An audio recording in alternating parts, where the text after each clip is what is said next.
Now in today's video, I'm going to be breaking down Amazon FBA fees as simple as I possibly can. I've created this chart to hopefully illustrate all the different fees, but don't worry, I'm going to go through each one of them step by step.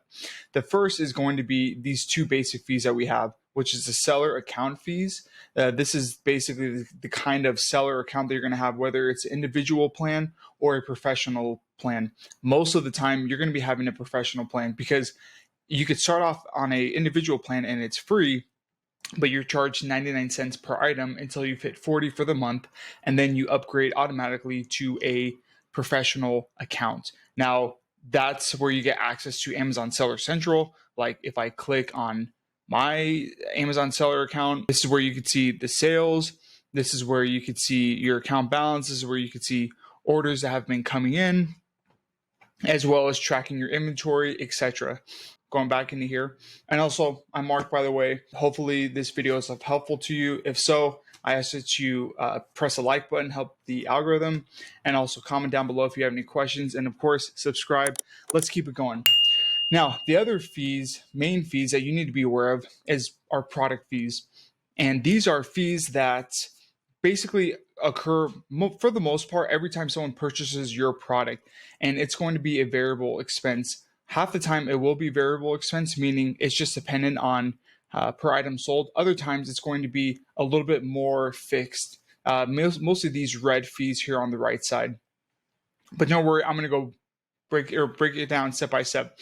First of all, I want to explain this idea because for you to understand product fees, you need to understand this basic equation of a product. For the most part, as you sell on Amazon, you're going to want, and it's on average, you're going to shoot for the product cost to purchase it and the shipping cost to equal about 30 to 33% of your overall selling price. And then the profit, and then Amazon fees, which will be these, the product fees, which is a combination of the referral fee and the fulfillment fee, and these other fees are going to make up the orange part of this circle, if that makes sense. And then that leaves you about a 30 to 33% profit margin. Does that always happen exactly? Of course not. That's why I personally like to sell private label products, is because I have control over the product price, meaning at certain times of the year, or when I get more reviews, or when you have a stellar product offering, you can charge more and your profit margin is not always fixated on 30%. All right, just keep that in mind. So in this video, we are discussing this orange part of this circle. Now, let's talk first about the two basic fees every time someone buys your product that Amazon charges you. That's going to be first the referral fee. Think of Amazon as referring you customers to sell on their platform to, use the fact that half the United States or half the people on the internet are shopping on Amazon.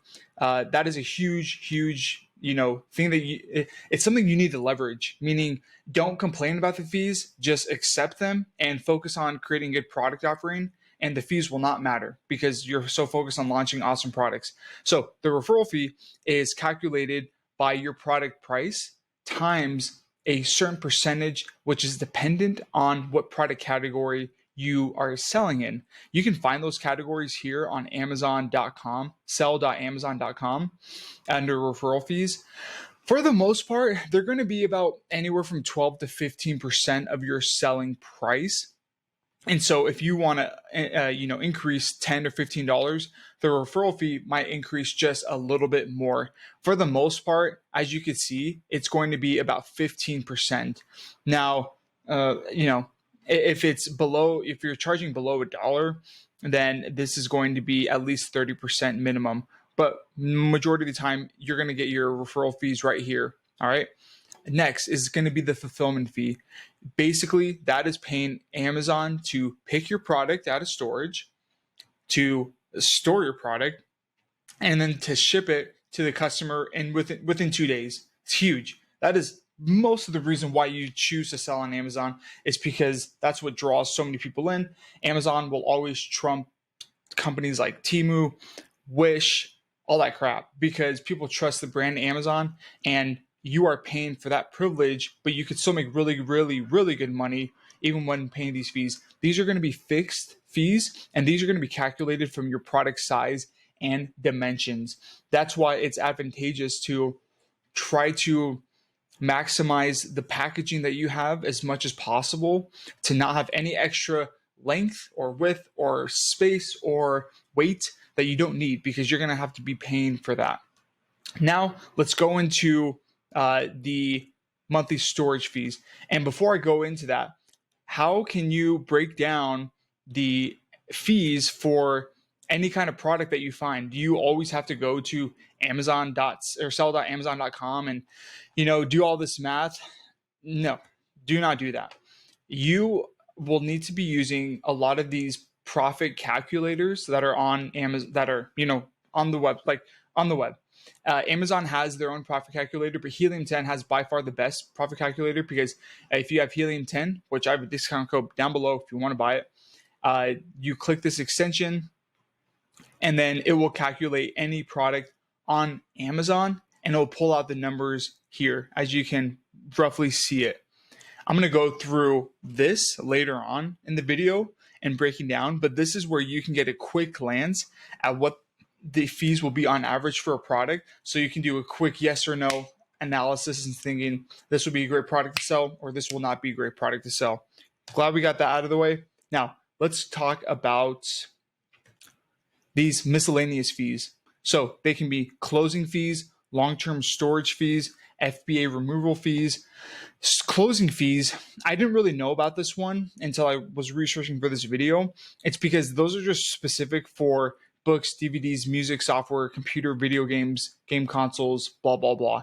I don't sell that kind of stuff, but that's why, sorry, got a text. That's why, excuse me, gosh dang it. That's why I don't know much about it. But what everyone has to deal with is long-term storage fee. If your product is in Amazon's warehouse for over 5.9 months, aka 181 days, you will have to pay a extra fee for that.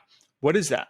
Well, here is the extra surcharge for long-term inventory. You can go through this on your own, but honestly, you should not be having inventory in Amazon over 5 months, over 3 months really. How do you combat that? You should only be buying 500 to 600 units at a time. If you want to buy thousands, you should be storing some at your house, in my opinion, and basically storing that for free instead of paying excess fees to Amazon. All right. Next fee, FBA removal fee.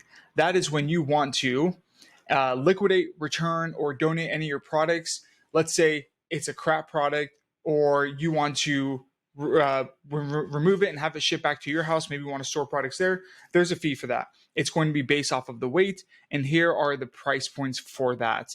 This is not a common occurrence for the most part, unless you're trying to move your inventory around. And so that's why I'm not spending a ton of time into that. Now, next thing will be the Amazon return fees. This also will be dependent on your price, on your product size and on how much it weighs, etc.